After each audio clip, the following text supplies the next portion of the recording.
Bom dia, bem-vindos ao Discurso Direto, programa de entrevistas do Novo e da JETV, disponível nos sites do Jornal Económico e do Novo.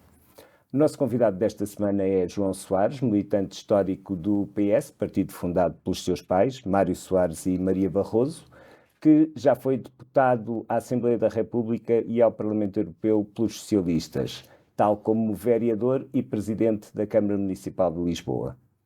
Conhecido por se pensar sempre pela sua cabeça e dizer sempre o que pensa, o que é reconhecido tanto por quem gosta como por quem não gosta daquilo que ouve, João Soares, que durante algum tempo foi Ministro da Cultura do primeiro governo de António Costa, é um observador atento do que se passa no seu partido e no Executivo e em toda a política portuguesa, como se viu na reação à intervenção de Cavaco Silva, a quem apontou desatino e ressabiamente por exigir a demissão de António Costa.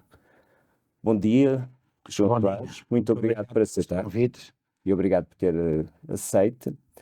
Acredita que os eleitores portugueses, na sua totalidade, e não só os madeirenses, que esses certamente elegerão a Assembleia Regional, irão voltar às urnas durante este ano? Não, de forma nenhuma. Você meteu aí os madeirenses pelo meio e esses vão voltar, Sim. mas não creio, sinceramente não creio. Acho que falar em qualquer coisa como dissolução da Assembleia, como aliás tem dito o Presidente da República, parece-me a mim um disparate, num quadro político como aquele que existe. Isto não significa negar que há problemas com o Governo, mas acho que não resolveria rigorosamente nada. Eu procuro sempre, e tenho procurado ao longo da minha vida, que já é longa, mas está longe de terminar, espero, colocar as questões na perspectiva daquilo que entendo que é o interesse nacional. Evidentemente que isto tem sempre um lado subjetivo.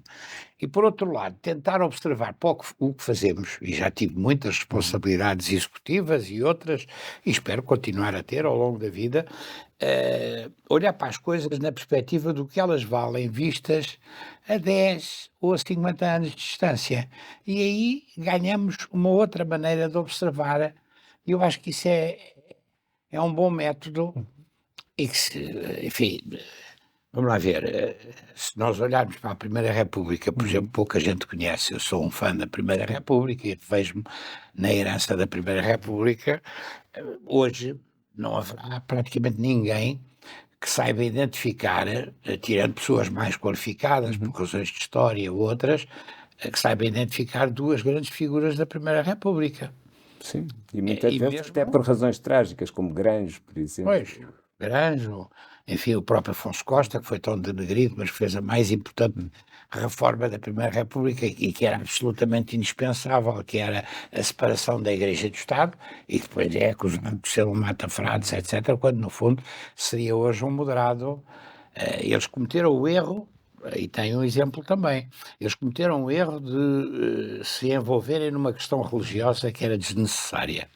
Eu agora, a propósito da situação que temos estado a viver, tenho citado muito um personagem do Hermano José que marcou pelo menos o meu tempo, que era aquele diácono Remédios que dizia: não havia necessidade. E há muita coisa que não havia necessidade. O que não há necessidade não se deve fazer, a menos que seja um desejo muito forte.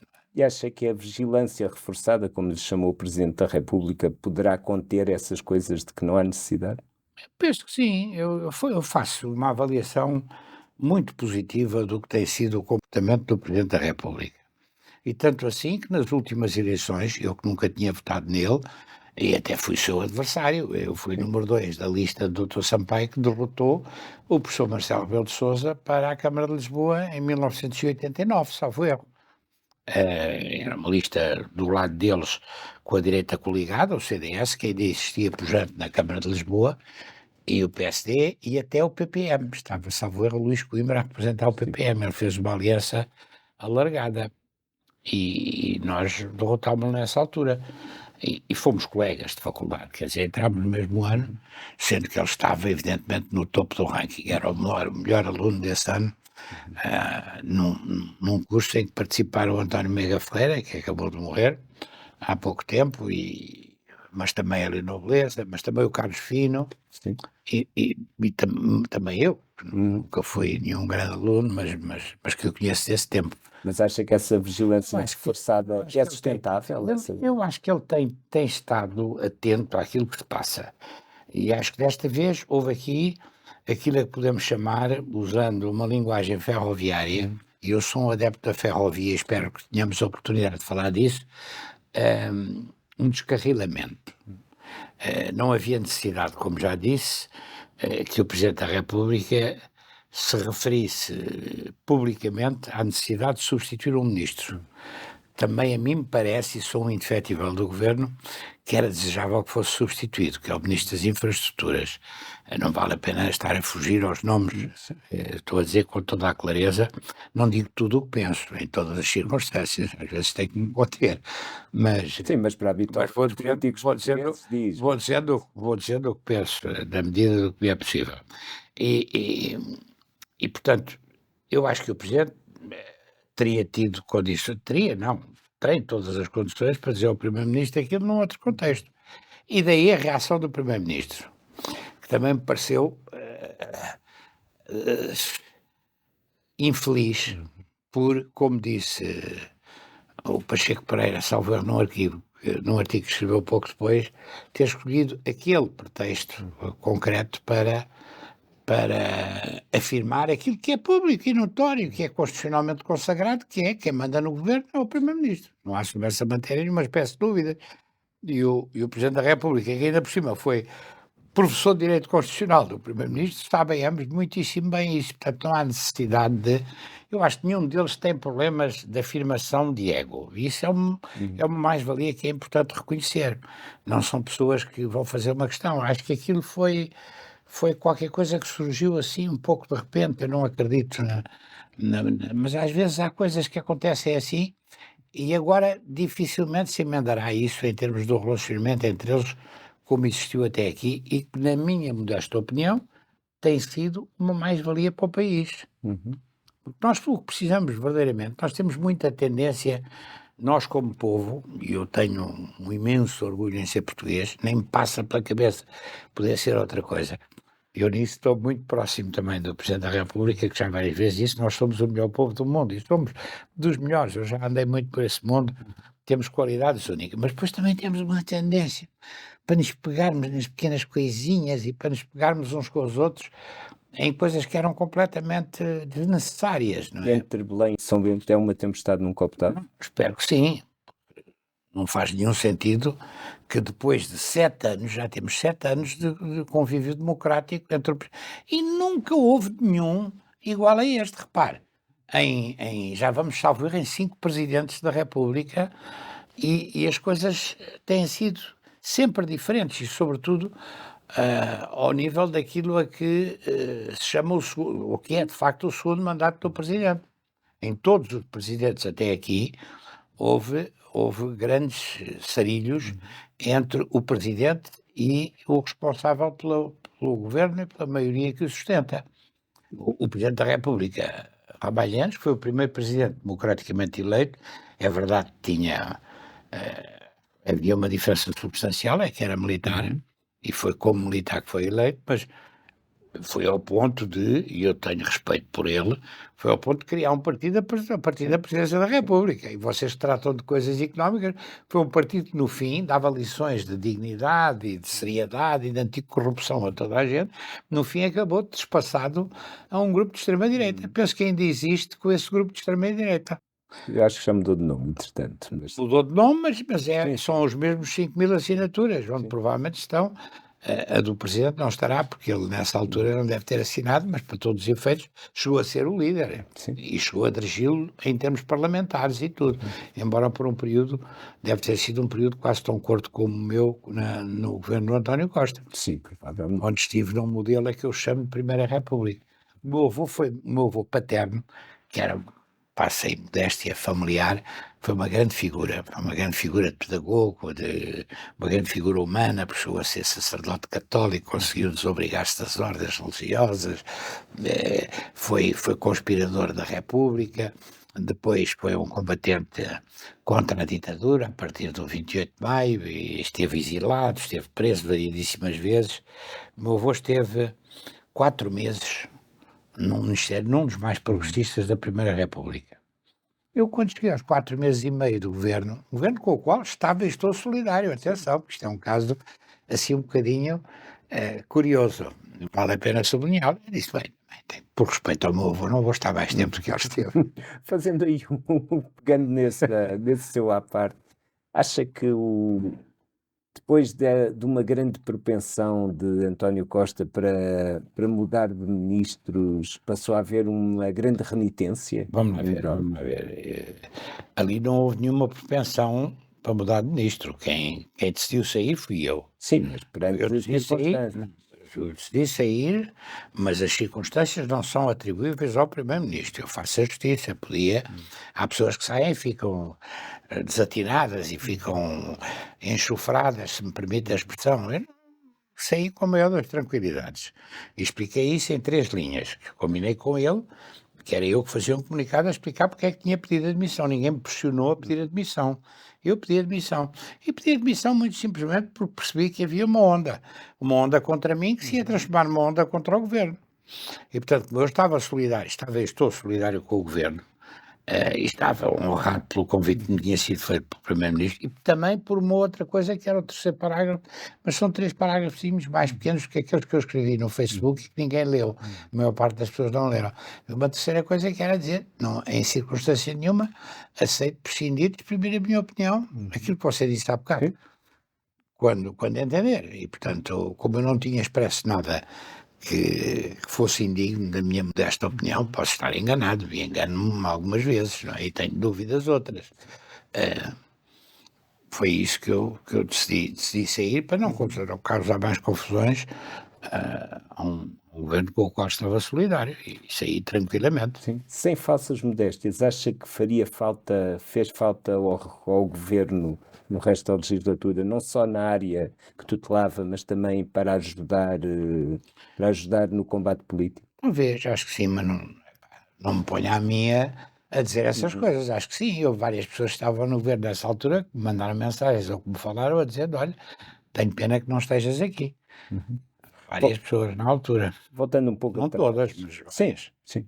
Aliás, nunca deixei de exprimir a minha posição, em todas as circunstâncias, em todos os conselhos de ministros, o dia em que me vi, ou demiti, não, o dia a seguir, de manhã, foi um dia de conselho de ministros, portanto... Sim. Voltando um pouco atrás, um presidente da República em Guerra Fria com um primeiro-ministro apoiado numa maioria absoluta monopartidária. E é algo que lhe traz recordações? Esta Guerra Fria é motivada, a designação que foi escolhida tem que ver com aquele gelado que o Presidente da República comeu no Santini de Belém, quando estava a ser instado pela comunicação. Eu acho que ainda mais simbólico foi ter calcetado. Acho que há todas as condições para transformar aquilo que designou numa Guerra Fria um clima que volta a ser um clima de tranquilidade institucional, porque é um clima de tranquilidade institucional que é muitíssimo benéfico para o país. Já nos basta a nossa tendência para nos afastarmos daquilo que é essencial e para nos... Agora, ainda por cima, gerarmos aqui um conflito desnecessário entre pessoas que têm todas as condições para se darem bem e se deram bem ao fim de 7 anos, parece-me um disparate completo. Não vê que se possa transpor a relação Mário Soares-Cavaco Silva, neste caso? Não, quer dizer, vamos lá ver, estamos a falar de quê? Quando o meu pai foi Presidente da República. Sim, no segundo mandato do seu pai. Vamos lá ver, ainda ontem ou anteontem convidaram-me para ir à rádio do Observador para fazer um comentário sobre os 25 anos do PER. E uma outra cenazinha mediática que houve aí a semana passada, ou há 2 semanas, promovida pelo atual Presidente da Câmara Municipal de Lisboa para assinalar os 25 anos do PER, em que o professor Cavaco foi antecâmara desta cena agora dos trabalhadores sociais ou dos autarcas sociais-democratas. Foi dizer que foi atacar aquilo que tinha sido a apresentação de um programa para a habitação do Primeiro-Ministro e do Ministro das Finanças, apresentado por ambos, e reivindicar para ele a destruição das barracas no país com o célebre dispositivo legislativo chamado PER. E na altura já foi feito um ataque bastante a despropósito àquilo que eram as políticas de outros, porque, de facto, é a tal história, quer dizer, há pessoas que reivindicam méritos que efetivamente não tiveram, e esse mérito da aprovação desse programa, que de facto facilitou um pouco o quadro de financiamento daquilo que foi a reconstrução e a erradicação das barracas em todo o país, isso nasceu justamente daquilo que você estava a referir há bocado, quando referia o relacionamento entre Mário Soares, Presidente da República, e Cavaco Silva enquanto Primeiro-Ministro. Foi uma presidência aberta, que foi uma coisa que ele criou, ele, o meu pai, não, criou, quando Presidente da República, na área metropolitana de Lisboa, justamente para chamar a atenção para o problema da miséria e das barracas. Das pedreiras dos húngaros, desse tipo. Essa foi uma presidência particularmente bem sucedida, porque se traduziu em modificações, estimulou os autarcas e o governo. E foi no quadro desse desafio que foi lançado pelo Presidente da República, também ao Primeiro-Ministro, que eles aprovaram o PER. Mas o PER não significa que não houvesse já vontade grande por parte das câmaras, nomeadamente por aquela onde estamos na Câmara do Oeiras, e o Oeiras também, o Oeiras não fez tão rapidamente como nós, mas teve também um programa muito sério Sim. E de tinha um erradicação problema das muito barracas. sério de barracas. E eu, com todo o respeito, também lhe vou dizer uma coisa: tenho orgulho no que fiz, não tenho nenhum problema de vaidade, nem preciso, não, sinceramente. Mas de facto, não houve nenhum outro período, isso ainda há 2 dias no Observador diz isto, não houve nenhum outro período. Estamos a falar de números, não estamos a falar de dispositivos legislativos, estamos a falar de casas que se construíram e de casas que se deram às pessoas que viviam em barracas. Não houve nenhum outro momento na nossa história em que se tivesse feito tanto como em Lisboa durante a minha presidência. É verdade que o engenheiro Cassis também fez alguma coisa, tinha sensibilidade social e fez alguma coisa na erradicação de barracas, e depois a primeira parte do nosso mandato na Câmara, sob a presença de Jorge Sampaio, e com o Vasco Franco como grande responsável para a área da habitação, também se fez alguma coisa. Mas nós demos ali um toquezinho, pode parecer vaidade se eu falo disso, demos ali um toquezinho muito especial, e nomeadamente enfrentámos as questões que se punham em alguns dos bairros, e em alguns dos bairros mais empobrecidos e mais centrais, entre promiscuidade e a ligação entre a toxicodependência e o tráfico de droga e o consumo, e esses bairros de barracas, porque o símbolo maior e mais conhecido é o Casal Ventoso. Você é mais novo que eu, mas deve ter subido à Avenida de Ceuta alguma vez, e deve-se lembrar do que aquilo era. Sim. E aquilo não caiu por obra e graça do Divino Espírito Santo, com todo o respeito, porque é crente, a minha mãe também era crente, nem caiu por causa do PER, porque já estava na Constituição. Atenção, em 76, eu muitas vezes dizia, atenção, uma coisa é estar na Constituição e ter cobertura constitucional, direito à casa como um direito elementar, mas depois que não se fazem casas, não há direito à casa que resiste. E o problema que se está a viver hoje, com a nova imigração que está a aparecer e com novos desafios e com o desdobramento das famílias, etc., é o resultado também, em larga medida, de não se terem feito casas. E, sobretudo, não se fazem casas. Ainda há pouco disso escrevi num artigo de um jornal que é vosso concorrente, que é o Jornal de Negócios, desafiaram-me para fazer um artigo sobre esses casinhos da vida política nacional, e eu disse, olha, eu não vou fazer um artigo sobre os casinhos, é uma coisa que não me interessa nada. Vou fazer 6 propostas que eu considero vitais para o país no momento em que estamos e que são factíveis. Eu não me atirei a coisas que são também vitais, mas que são mais difíceis de concretizar. E dou-lhe um exemplo, para não ficarmos no ar. A justiça. A justiça é uma coisa absolutamente vital, até em termos económicos, para que a economia tenha menos percalços, mas é mais difícil mudar a fundo, porque há ali 3 lobbies ou 4 que, enfim, é mais difícil lidar com isso. Mas uma das questões que falei foi na habitação. Sim, que é um problema gravíssimo. E antes da apresentação deste programa. E é relativamente simples de resolver. Eu pegava agora nas críticas duras que fez à intervenção de Cavaco Silva. A propósito disso, foi recordada a Carta Aberta de 2012, em que é subscrita, tem como primeiro subscritor Mário Soares, em que ele acusava Passos Coelho de levar o país para o abismo e apelava à sua demissão. Não vê nenhum paralelismo dessa intervenção? Eu acho isso, e essa parte também, de que de facto tem um paralelo na intervenção mais recente do professor Cavaco Silva, não me parece condenável. Faz todo sentido que alguém que quer ser um ativo militante político, embora tendo sido ex-presidente, talvez devesse ter outra contenção, e é uma regra que se aplica também ao meu pai, nessa matéria, com toda a ternura do mundo, pela Sim, sua claro, memória, claro. houve coisas em que não havia necessidade, é a tal história do diaco dos remédios. Agora, não, há coisas é que são ofensivas, e essas acho que não foram ditas. Por exemplo, o professor Cavaco Silva disse nesta última intervenção, e eu também me sinto atingido, que os socialistas são uns mentirosos e não sabem fazer nada se não causar dificuldades. Ora, eu sou uma pequena parte do universo dos socialistas, mas não aceito que ninguém me chame mentiroso. Sim. E que diga que não sabe fazer nada. Olha, temos um bom exemplo, as barracas. Quando o professor Cavaco Silva quiser ir à balança comigo, para ver quem é que fez mais em matéria de barracas, ele aprovou dispositivos legislativos. Eu fiz as casas que permitiram, das maiores alegrias e honra que tive, foi em pessoas que, por exemplo, viviam no Casal Ventoso e que me disseram, olha, pela primeira vez tenho uma casa de banho. Nunca sabia o que era tomar banho, nem ter uma sanita em condições, porque eram coisas, as pessoas já não têm a memória do que é que isto foi. Isto foi um salto muito grande. Foi. Isso foi.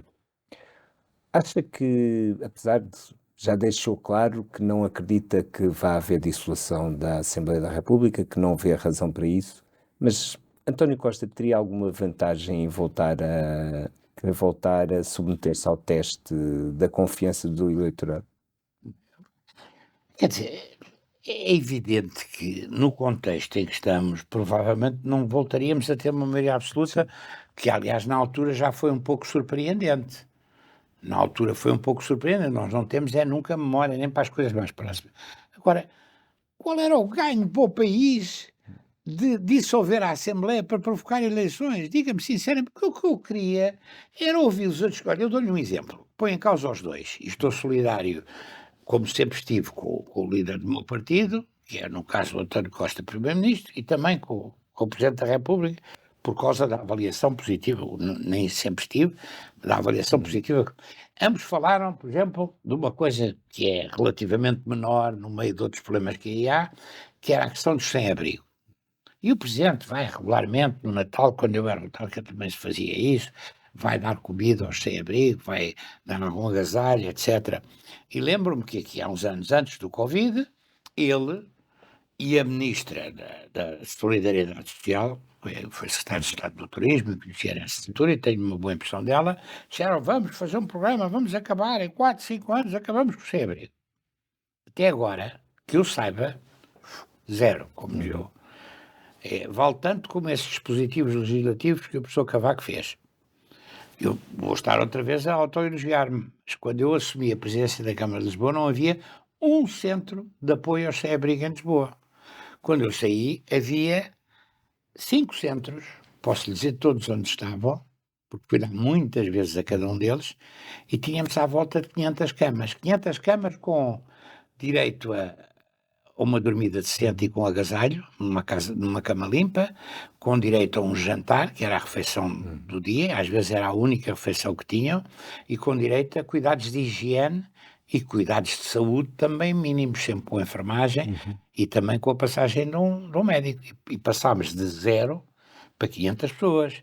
E tínhamos 2 brigadas na rua a procurar convencer as pessoas a irem para os abrigos. O que não é fácil. Eu fiz isso muitas vezes, fiz essa volta muitas vezes, não sei se você já deu. Há organizações ligadas à Igreja Católica, há outras organizações que tentam fazer isso, mas na base só da caridade, da comida. Já é qualquer coisa, eu não tenho... Sim, a Vida e Paz tem um grande...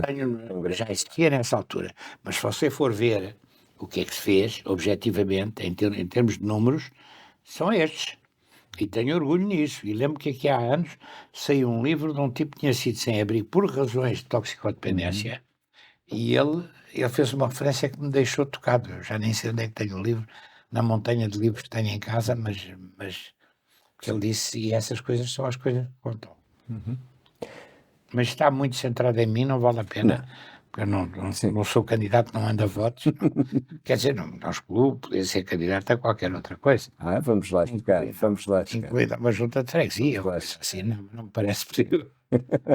Admite que a validade deste governo, por muito estranho que isso pareça, tendo em conta que tem uma maioria absoluta estável no Parlamento, pode depender muito da permanência de Fernando Medina no governo.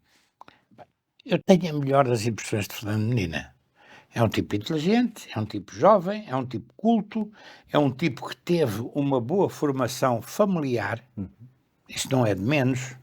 Não estou a dizer que alguém que seja órfão de pai e mãe e que não tenha tido educação, tenha sido educado na Casa Pia, não possa ser também uma grande personalidade ou um grande vulto da cultura. Agora, o Fernando Medina é um tipo que eu tenho na conta de profundamente sério, é um tipo inteligente, bem preparado, culto, com um enquadramento familiar e afetivo equilibrado, e acho que foi um bom Presidente da Câmara de Lisboa. Eu que já exerci as funções, digo isto com uma seriedade que me parece superior, ou com uma sinceridade. Não, eu ia meter-me com a pessoa Cavaco, mas não me meto, por causa daquele elogio que eu fiz ao Montenegro. Eu até pessoalmente tenho as melhores relações com o Montenegro, mas aquele elogio não é. Nem sei se aquilo não acaba por ser um presente envenenado, mas vamos ver, da situação de Floreira. Portanto, Medina, falando de Medina, acho que ele fez um bom trabalho como Presidente da Câmara, ali uma outra coisinha, como é natural, como aconteceu comigo em muitas coisas, e com Costa e com outros que lá estiveram, quer dizer, aquela via ciclável da Almirante Reis, de facto, não me pareceu, do ponto de vista da colocação, a melhor solução. Mas quem só não faz erros destes quem não faz nada. E ele fez muita coisa nessa matéria. E a verdade é que o atual Presidente diz que ia acabar com a via ciclável, ainda não acabou, e afinal verificou que não havia alternativa. Portanto, é muito fácil fazer críticas quando não se faz nada. Há um provérbio dos chineses, que é um provérbio que eu às vezes cito, que é muito interessante, que diz: é muito bonito saber fazer, mas belo, belo, belo mesmo é fazer. E há uma diferença entre saber fazer e fazer. É aquela velha coisa, eu não sou apreciador de futebol. Eu tenho um filho que é um entusiasta do Benfica e que está aí a desejar, a festejar já no fim de semana, mas uma coisa é ser treinador de bancada, outra coisa é jogar o jogo, ou dirigir a equipa de futebol, ou dirigir o clube. Olha, e tem um universo também que é muito interessante, que é um universo que dá um retrato do que nós somos. Não quer dizer que não exista noutros lados. Mas a este nível, por exemplo, a este nível do ponto de vista mediático, a minha mulher é belga. Meus sogros vieram cá, o meu sogro agora já faleceu, mas vieram cá e ficaram espantados com os nossos telejornais. Assistiram uma ou duas vezes, embora com dificuldades, porque diziam, um telejornal que dura 1h30 na Bélgica, é uma coisa impensável. E sendo que dessa 1h30, metade é futebol com detalhes íntimos, psicológicos, os mais diversos, o que comeram no restaurante, é uma coisa, isso é um retrato. Por exemplo, esse universo agora mudou. Eu estou a falar no tempo em que tive responsabilidades autárquicas e lidei com 3 ou 4 direções do Sporting e do Benfica, os grandes clubes da cidade, e outros, o Belenenses, o Oriental, etc. E a relação entre esse universo e os chamados políticos, a que eu pertenço, e tenho orgulho nisso, são as pessoas que têm posições e que assumem posições e pretendem ter um contributo para dar para a forma como as coisas correm na nossa terra. Às vezes é comparado com a política, mas aquilo, comparado com a política, estamos a falar de meninos de cor ou peça. É outra, e isso é uma coisa que nos mobiliza a todos. Como é que tem encarado as notícias sobre as investigações ao que aconteceu na Câmara de Lisboa? Eu acho isso, Acha que é sinceramente. saco de nada? Eu não quero entrar por aí. Primeiro não tenho uma visão conspirativa da vida. E depois acho que isso são tudo coisas pequeninas. Quer dizer, ou há algum crime, ou a suspeita forte de algum crime, ou então é melhor não entrar por aí. Isso é uma coisa que não leva a lado nenhum. E, sobretudo, eu acho que uma coisa que é condenável, mas que está a acontecer um pouco em todo lado, é a condenação na praça pública, antes de haver qualquer oportunidade de haver debate contraditório e de se dar à pessoa que é suspeita, seja do que for, a oportunidade de... Sabe que eu tenho uma experiência pessoal que às vezes invoco, que me parece importante e que é relativamente única na nossa terra. Eu, por razões estritamente políticas, fui acusado de uma forma caluniosa de ser traficante de marfim, e depois veio a versão dos diamantes também. Mas o marfim fazia sentido naquilo, porque era um avião que caía, porque é pesado, se fossem diamantes, Sim, para cair, não dava para cair o avião. E isso colou. Isso colou-se. É uma coisa terrível quando se acusa alguém assim, e quando é uma máquina de propaganda poderosa como E antes era. das redes sociais, nem sequer teve que lidar com o poder das redes sociais. As redes sociais era só a máquina de propaganda do poder do Luanda, que é um poder cleptocrático e complicadíssimo, que nunca fez eleições decentes, etc. E agora, por exemplo, estavam a falar sobre a Turquia. A Turquia, o que se vai passar na Turquia é muito importante, mas eu cheiro-me que aquilo está mais ou menos também numa fronteira em que já não se pode falar verdadeiramente em regime democrático, porque houve ali uma deriva importante e negativa, centrada no Sr. Erdogan. Uma das coisas que mais gozo me deu fazer, e em que senti que tinha sido mais útil ao país e às funções que estava a desempenhar, foi, enquanto parlamentar, estar na Assembleia Parlamentar da Organização de Segurança e Cooperação Europeia. Portanto, pude andar por esses países todos. Os da antiga União Soviética, com uma única exceção, que foi o Uzbequistão, que curiosamente era o mais turístico, mas tinha um conflito com os parlamentares. Portanto, conheço mais ou menos aquilo tudo, mas quando digo conheço é que conheci o presidente, o Putin não conheci, mas por exemplo conheci bem o Lavrov. Isso hoje é uma mais-valia. Eu sei que o Lavrov sabe que nós sabemos que ele está a mentir quando diz muitos de nós sabemos que ele está a mentir quando diz aquelas coisas que tem dito. Sim, mas tem que... E aquilo também é um sinal quanto à natureza daquele poder. O Lavrov é um tipo inteligentíssimo, com um grande desembaraço intelectual, fala muitíssimo bem inglês, também arranha francês, viveu muitos anos fora daquele universo, porque isso também é importante. Sim. Ele foi 6 anos ou 7 embaixador nas Nações Unidas, viveu em Nova Iorque. Não é uma coisa pequena, não é uma passagem de 15 dias, quer dizer, e está a dizer enormidades, e sabe que nós sabemos que ele está a dizer enormidades quando fala da Ucrânia como dominada por nazis e como... E, portanto, isso é também um sinal interessante para perceber o que é que se passa naquele universo. Aquilo que o Primeiro-Ministro tem... Posso da Turquia e do Erdogan, mas não acabei, mas ainda conheci a Turquia com o Erdogan Primeiro-Ministro. Sim, Ou até talvez antes do Erdogan ser Primeiro-Ministro.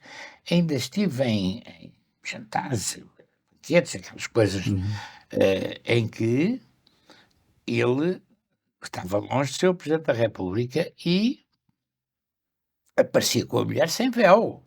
Agora aparece com a mulher com um véu e com um véu cada vez mais apertado. Sim, E houve ali uma deriva, e fui lá várias vezes, uma das coisas onde se deve ir na Turquia, onde foi o candidato opositor antes das eleições, e tem de ver isso, é em Ankara, ao mausoléu do Atatürk, tem um museu também sobre o percurso do Atatürk. O Atatürk é uma figura fascinante.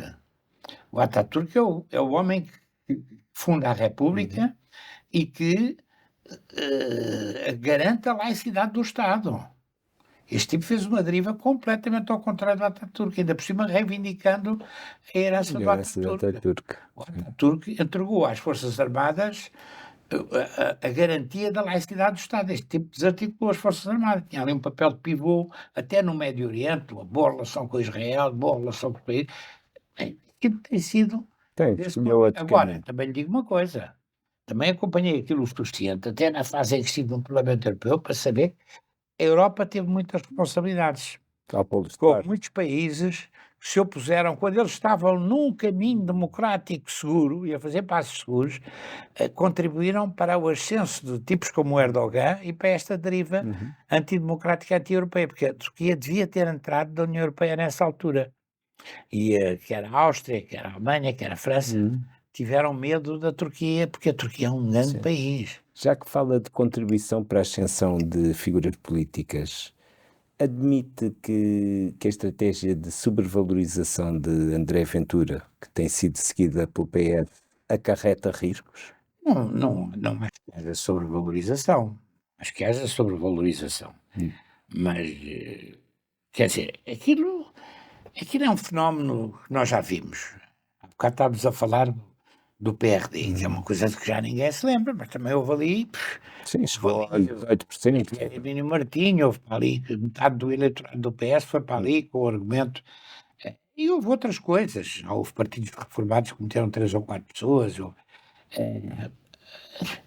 não acho que haja sobrevalorização. Eu não conheço aquele universo. E não estou no Parlamento desde que chega. Decidi sair pelo meu próprio pé, antes que me pedissem para sair, ninguém pediu, pelo contrário, mas agora, acho que há um tipo que tem, obviamente, qualidades histriónicas e de inteligência e de habilidade comunicativa. Eu conhecia-o vagamente de raspão, de passagem em estudos de televisão, onde ele ia fazer comentário desportivo, eu fiz comentário de outro tipo, político. Ele tem qualidades até de simpatia pessoal. Eu já estava 2 vezes, já estive 1 vez ou 2 num restaurante, veio-me falar como se eu fosse um grande amigo. Eu disse: doutor Ventura, calme-se um bocadinho, porque aquilo está um bocadinho. Mas quer dizer, o tipo tem qualidades como comunicador, mas depois há ali uma coisa que falta um bocadinho o freio, e entra naquele, em nome de provavelmente captar a simpatia de franjas do eleitorado que ele acha que são mais sensíveis a este ou aquele argumento, transpõe-me barreiras, pelo menos verbalmente, transpõe-me barreiras que são para mim inaceitáveis e para qualquer pessoa que tenha um mínimo de formação democrática, nomeadamente as castrações, nomeadamente a prisão perpétua, nomeadamente o discurso anti-ciganos, o discurso até com uma ponta de racismo em relação aos africanos também. Agora que o homem tem qualidades de comunicador, tem. E que tem estado a subir, está. E que já neste momento representa a terceira força política na Assembleia, isso parece-me indiscutível. Espero que não cresça. Acha que ele Há pode... este risco sempre. O Mitterrand foi acusado, quando alterou o sistema eleitoral, depois eles voltaram ao sistema eleitoral tradicional, em França, ter dado uma oportunidade ao Le Pen de se transformar numa força com grande força em França. Olhando para esse protagonismo que ele tem, pode dizer que neste momento Luís Montenegro é o líder da oposição em Portugal? É óbvio que a oposição. Olha, e tem uma coisa que eu estou de acordo com o professor Cavaco Silva. A oposição é o PSD, como é óbvio. Mal seria de nós, enquanto país, se o PSD deixasse de ser oposição. Isso é um desafio essencial. Agora, quem deu origem àquilo, que ali está, em parte também ao desaparecimento do CDS, que sinceramente eu gostava que o CDS conseguisse renascer e ocupar o lugar, foi o dele, e onde ele foi útil ao país, mas parece-me pouco provável, e sobretudo existindo o Chega. Mas o Chega também, se calhar estou a ser injusto, haverá ali uns quadros de altíssimo nível que eu ainda não vi, mas eu acho que aquilo é um homem só. É um homem só. Eu ia até usar uma expressão, o só é muito mal acompanhado, tenho visto, não é? Pelo menos ao nível do desembaraço verbal, se calhar estou a ser injusto. E admito enganar-me, ao contrário do professor Cavaco, engano mais vezes e às vezes tenho também dúvidas, tenho muitas vezes dúvidas. A TAP pode ser um Alcácer Quibir do governo? Não. A TAP pode ser e deve ser uma grande companhia de referência no quadro europeu e no quadro internacional, e tem todas as condições para ser isso. Olha, a primeira coisa, disse isto sempre, aí já entro naquela classificação que você disse, fosse quem fosse primeiro-ministro, meu partido ou outro. A TAP não pode ser governada, gerida por gente que lá vai parar só porque é do PS, do PSD, do PC ou do CDS. Porque houve ali, na altura ainda não havia Chega, houve uma repartição sempre dos lugares, ou dos taxos, se quiser. Contra isso é que eu sou sempre. Primeira pessoa que virou o cabo, que era das tormentas, e o quis transformar em Cabo de Boa Esperança, chamava-se Jorge Coelho, era um grande amigo meu. E o Jorge Coelho, quando a TAP esteve à beira de ir à falência, com duas outras grandes companhias, que eram a Suíça, que foram a Swissair e a Bélgica, a Sabena, foram as duas à falência. E o engenheiro Cravinho Pai, na altura, tinha entregue tudo o que eram os balcões e as bilhetes e a bilheteria e tal, num projeto com a Swissair, e foi quando o Jorge Coelho veio a seguir e acabou com isso e salvou, porque foi buscar um homem que era um homem que tinha provado que era muito bom a gerir companhias de aviação e aviões, que era o Fernando Pinto brasileiro. Nós até tivemos ali uma fase em que havia uma certa desconfiança, porque havia ali uma ideia, um brasileiro, que é uma coisa completamente disparatada. Os brasileiros em matéria de aviões, então, vou-lhe dizer, os brasileiros provaram já que podem ser absolutamente de excelência. A Companhia Brasileira de Fabrico de Aviões, que é a Embraer, com a qual temos um acordo que salvou as oficinas gerais de material aeronáutico, é um acordo que foi feito pelo Paulo Portas, eu pago sempre os direitos de autor. Não é meu amigo político, nem estivemos nunca próximos, mas quem deu parceria à Embraer na Zogma em Alverca, e isso transformou-se num sucesso, e as Zogma hoje estão bem geridas, deixaram de ter problema, inclusive distribuem os lucros pelos trabalhadores, foi o Paulo Portas. E isso e depois, atrás disso, com Sócrates, vieram construir duas fábricas em Évora. Não sei se você já lá foi, a um lado e a outro, mas deve ir, estando à frente de um jornal que tem uma componente económica importante, deve ir, quer a Alverca, quer as duas fábricas que eles têm em Évora. Eu já as visitei ambas, e não as visitei oficialmente, visitei-as como cidadão, ir lá e vendo-as com tempo. Ainda me lembro, o administrador brasileiro, o Sr. Machiotto, ainda vai mandando e-mails, vamos trocando e-mails, e foi um exemplo muito bom de como aí tem um caso em que os brasileiros funcionaram muitíssimo bem, e portanto isso deu uma nova vida. Depois houve ali alguns retrocessos, e portanto começaram a pesar as questões de natureza política. Houve muitas pessoas do PSD que até se manifestaram desgostosas por não terem sido nomeadas, e no PS também houve alguns que queriam. Ora, aquilo é o tipo de empresa que exige qualidade de gestão que não estão em cartões partidários. Mas os 3.200 milhões de euros não vão ser um ónus para o PS? Pode ser, não. Vão ser um ónus para o país, mas eu acho que podem, quer dizer, vamos lá ver. A TAP tem todas as condições. Nós temos uma tradição em matéria de transporte aéreo que é fantástica, mas mais uma vez nós não sabemos tirar partido daquilo que temos. E evidentemente fomos confrontados, como todos os outros, incluindo a Lufthansa, fomos confrontados com o que se passou em matéria de transporte aéreo por via da Covid. Primeiro por via da crise financeira, que também deu um abanão muito grande no transporte aéreo, e depois por via da Covid. E aí estivemos todos à beira. Agora, o nosso problema é que depois pomos a discutir. Então nós criamos uma comissão parlamentar. Eu já fui membro de comissões parlamentares de inquérito, até da de camarada fui membro. Agora, vou dizer uma coisa, aquilo está no limite. Já estão a discutir o telemóvel do assessor, do ministro, do galamba, do não sei quê, do raio que os parte. É uma coisa inaceitável. Aí já são casinhos mesmo. O parlamentar de inquérito é para discutir a TAP. O deputado do PS, eu não ouço aquilo por razões de saúde mental, era o que mais faltava. Se estivesse no Parlamento, assistiria a tudo, mas agora não tenho que fazer um comentário de 15 em 15 dias na RTP com a Ana Lourenço, e portanto se ela me pedir, olha, vamos tratar este tema, lá vou ver o que for, mas aquilo é uma coisa, é meio caminho andado para uma doença mental, assistir àquilo, ou para uma depressão. Mas pouco minuto que eu apanhei numa resenha foi o deputado do PC, Nuno, qualquer coisa, que disse uma coisa. Bruno Dias. Num dia, eu tenho imensa pena, mas eu gostava de discutir a TAP. Mas caíram todos em cima também, porque aquilo tem que se discutir é o telemóvel, e o não sei quê, e o assessor, e as cenas absolutamente lamentáveis e condenáveis no Ministério das Infraestruturas. Mas quer dizer, Seria mais fácil ter resolvido aquilo com a saída do ministro. talvez. Às vezes a saída não resolve nada, mas talvez. Eu, naquele caso, até acho que se justificava. Disse-lhe, quando falamos do relacionamento entre o Presidente, Acho que se o Presidente tem dito aquilo num outro contexto, talvez isso tivesse sido possível. E também, o Primeiro-Ministro também, as culpas nunca estão só de um lado. Se o Primeiro-Ministro tem reagido de uma forma menos, também, se tivesse feito uma avaliação mais serena, de facto, a forma como ele qualificou o que se passou no Ministério das Infraestruturas pareceu-me correto.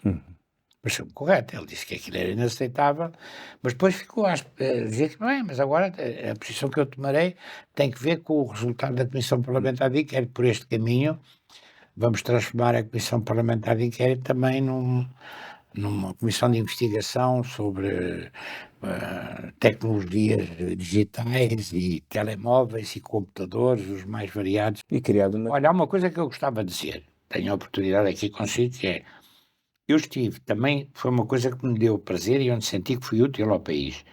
Tive 4 anos numa comissão eleita pelo Parlamento, mas não é parlamentar. Respondo perante o Parlamento e também perante o Primeiro-Ministro, de fiscalização dos serviços de informações. Portanto, conheço, presidida por Paulo Mota Pinto, quem tenho um grande respeito, e com um outro membro, que infelizmente já morreu, que era um grande homem do Ministério Público, que era Jorge Dias, talvez José Dias, um homem formidável, um magistrado de grande categoria. E trabalhámos ali 4 anos com toda a tranquilidade, nunca houve notícias sobre o que quer que seja e tratámos de variedíssimas coisas complicadas e que exigem reserva. Como, por exemplo, aquela história daquele senhor que aceitou umas remunerações russas ainda antes da crise, enfim, uma história lamentável. Nunca houve uma linha e acompanhámos aquilo tudo com grande precisão e acho que demos sempre ali uma ajuda importante. Isto para dizer que tenho profunda confiança nos nossos serviços de informações. E acho que não sou nem completamente pateta, nem ingênuo. Não transporiam nunca, não transpõem aquilo que a lei lhes permite, em circunstância nenhuma. Até mesmo quando face aos seus congêneres da União Europeia, estão diminuídos. Nós somos os únicos que não fazemos escutas telefónicas, que eu acho positivo, eu sou contra as escutas telefónicas, mas onde não têm sequer acesso aos metadados que já deviam ter tido há muito tempo. E mesmo assim, nunca os vi transporem. E nós podíamos entrar em qualquer uma das sedes, ainda o serviço externo estava onde esteve o Copcom, ali no Foto do Arte do Duque, e agora estão ambos na Meixoeira, têm ambos boas instalações, mas e o SIS já estava na Meixoeira. Então, gente, foi dos sítios e já estive em várias coisas públicas com responsabilidades de tutela, nomeadamente na Câmara, também no Ministério, etc., onde vi gente mais dedicada e mais a gostar de fazer o que fazia e a fazê-lo com seriedade, sem problemas de horários, sem problemas desse tipo. Portanto, não deitem as culpas para quem trata das coisas bem, porque é uma coisa também, uma tradição muito nacional. Nós normalmente arranjamos alibis laterais para coisas que são de responsabilidade política e onde as coisas não correram bem do ponto de vista político. Isso é que seria injusto. Deveria ter havido maior bom senso da parte do governo. Não, olha, eu é que tenho que ter um bocadinho de bom senso na análise daquilo. Enquanto não tiver informações, enquanto não estiver informado ao detalhe, não faço julgamento. Para terminar, um tema que lhe é caro, porque uma das suas marcas de água enquanto autarca, e desde então, foi a recusa de que seja necessário um novo aeroporto de Lisboa. Sim. Esse projeto que se fala desde 1972 é uma espécie de ópio dos governos portugueses? Você disse 72? Sim, penso que 72. Sim, eu acho que é anterior, eu acho que é dos anos 60. Acho que a primeira pessoa que falou da necessidade de um novo aeroporto foi um presidente da TAP, cujo nome não me lembro já, tinha 2 nomes, que foi também ministro de Estado do professor Marcelo Caetano, durante o governo da ditadura. Foi, aliás, um bom presidente da TAP, E, quer dizer, desde os anos 60, mas admito que você diga 72, mas é anterior, é anterior. Nessa altura havia muitos voos, muito tráfico colonial, não é? Sim. E havia também, só a Força Aérea Portuguesa teve, salvo erro, eu ia dizer 5, mas é capaz de não ter tido 5, mas teve mais de 3 Boeing 707 só para o transporte de soldados. Sim. Nós tivemos, desse ponto de vista, uma coisa prodigiosa. Houve alturas em que tivemos mais de 150.000 homens em armas, em 3 frentes de combate, a uma distância considerável Sim. do comando, que era a metrópole.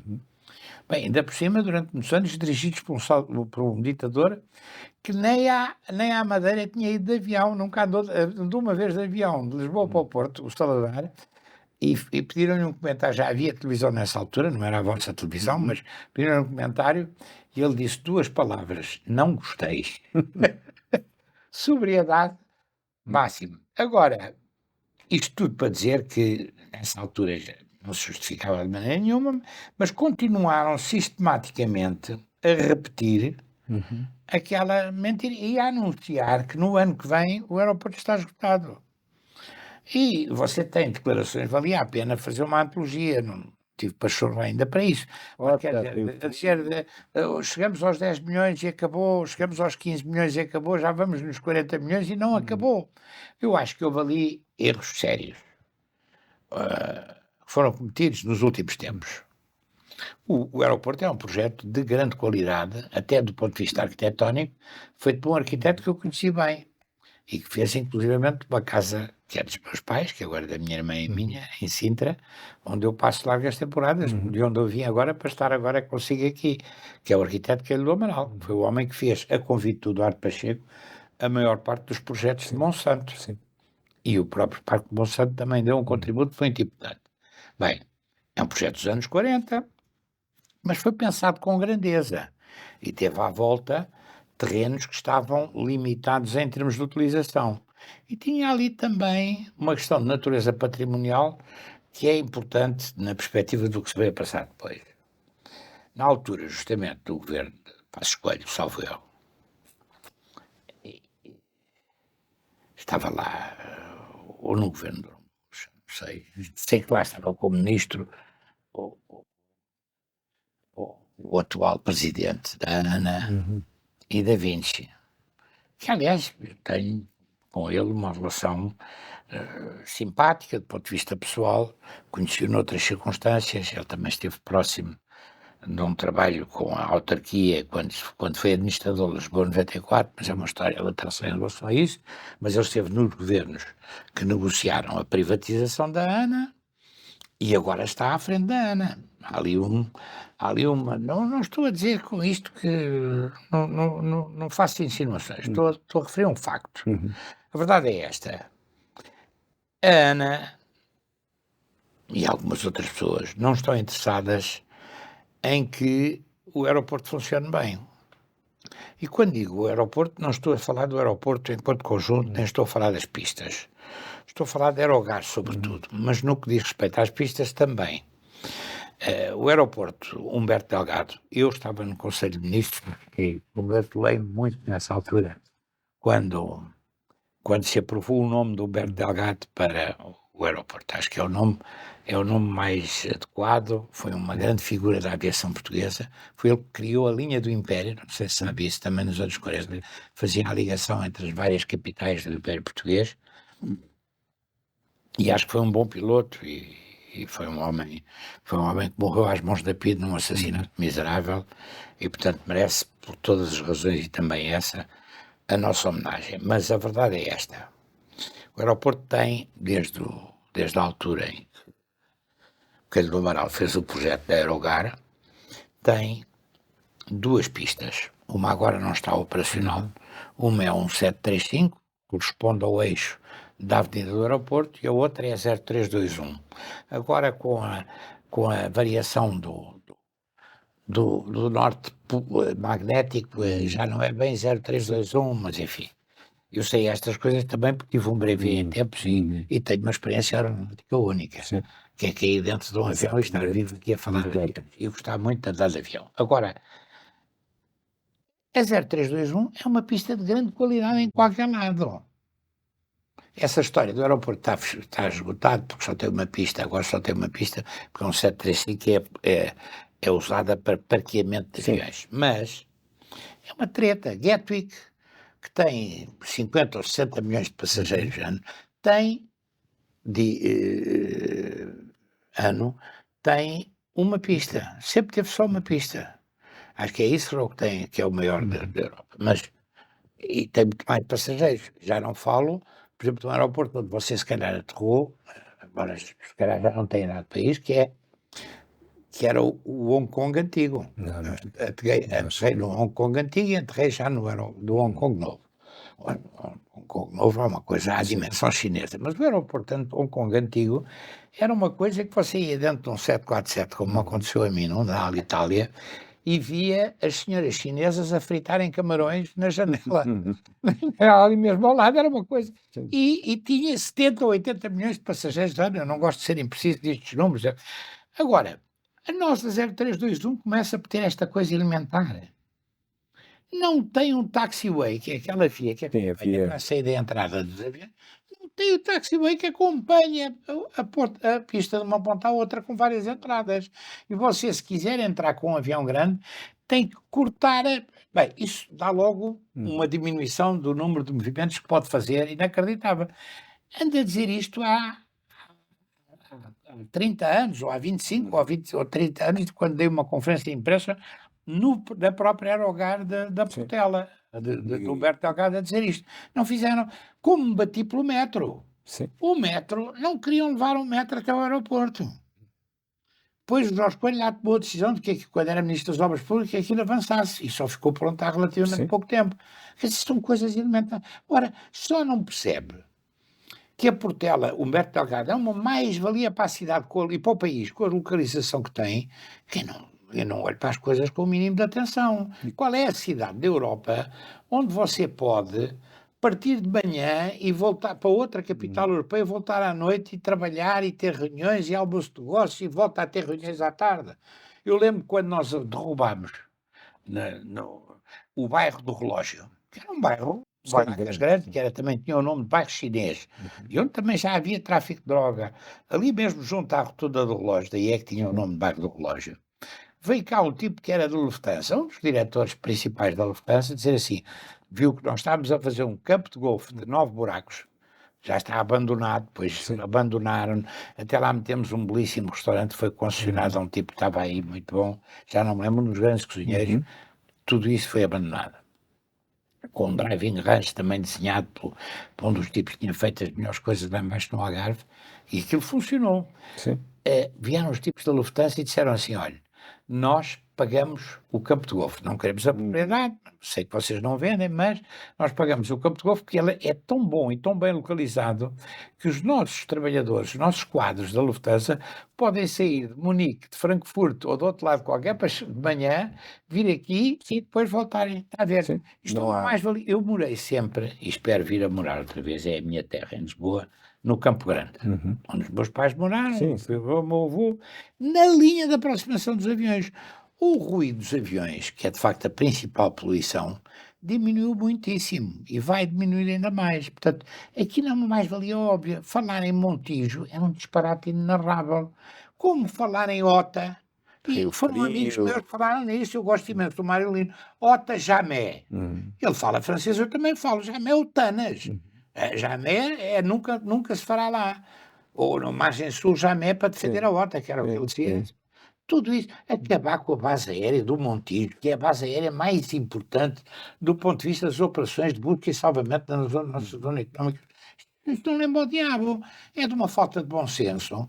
Nem os militares vão sempre dizendo, se nos compensarem, se não sei o quê, e depois parece que não se faça, infelizmente não se vê. Agora, o aeroporto está onde está, é uma mais-valia óbvia. O aeroporto tem problemas de funcionamento de Aerogar? Tem. E devia ter sido remodelada. Agora, pode ser remodelada, mantendo o aeroporto em funcionamento. Olha, o melhor exemplo para mim, dos tempos em que estava na OSCE e voava muito, é Munique. A parte nova de Munique resolveu, com soluções tipo ovo de Colombo, com 2 andares, resolveu de uma forma admirável, Schengen não Schengen, admirável, com tapetes rolantes. Agora você tem que fazer uma coisa confortável para as pessoas. Agora, a mais-valia, aquilo é quase intermodal. Como fizemos para a Expo, também fomos nós que demos um contributo. A estação do Calatrava, que é um apiadeiro, foi a primeira estação intermodal em Lisboa, porque liga a ferrovia, o metro, o transporte terrestre e a ligação ao aeroporto que é ali ao lado. Exatamente. Quer dizer, ia gastar milhões. Olha, aquilo em que é preciso gastar, eu não vi ainda ninguém, e no outro dia achei patético, o ainda ministro das infraestruturas a falar do plano ferroviário que se tinha estado a estudar com os técnicos, a propósito, dando um exemplo, quer dizer, ainda não vi nada capaz.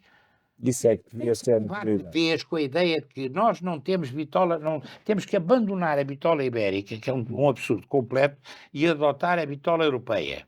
E temos que fazer 2 vias em toda a rede ferroviária nacional e decidir as linhas em que vamos tentar melhorar ainda um pouco mais com alta velocidade, nomeadamente as linhas que asseguram a ligação com o exterior.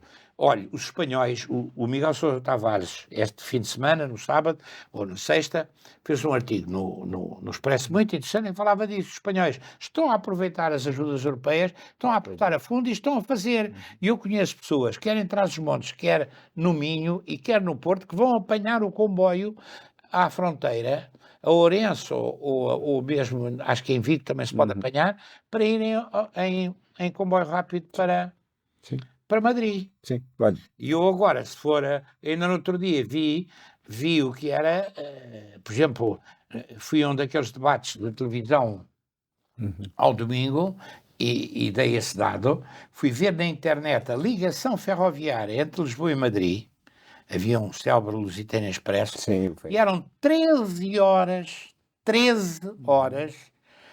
ir de Lisboa a Madrid no dia seguinte, que era uma segunda-feira.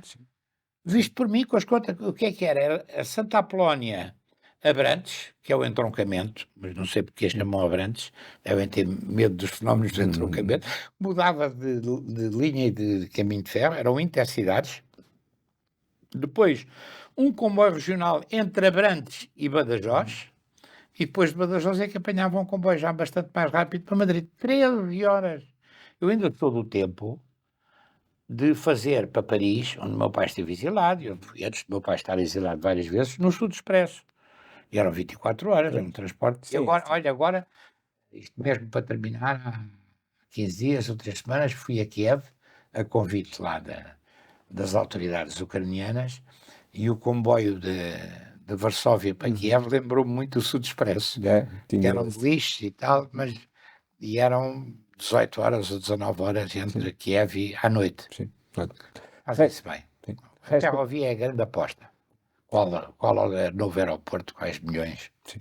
Resta-me agradecer, João Soares, ao nosso convidado. O Discurso Direto regressa na próxima semana com novos protagonistas da vida política, económica e social de Portugal. Contamos convosco também.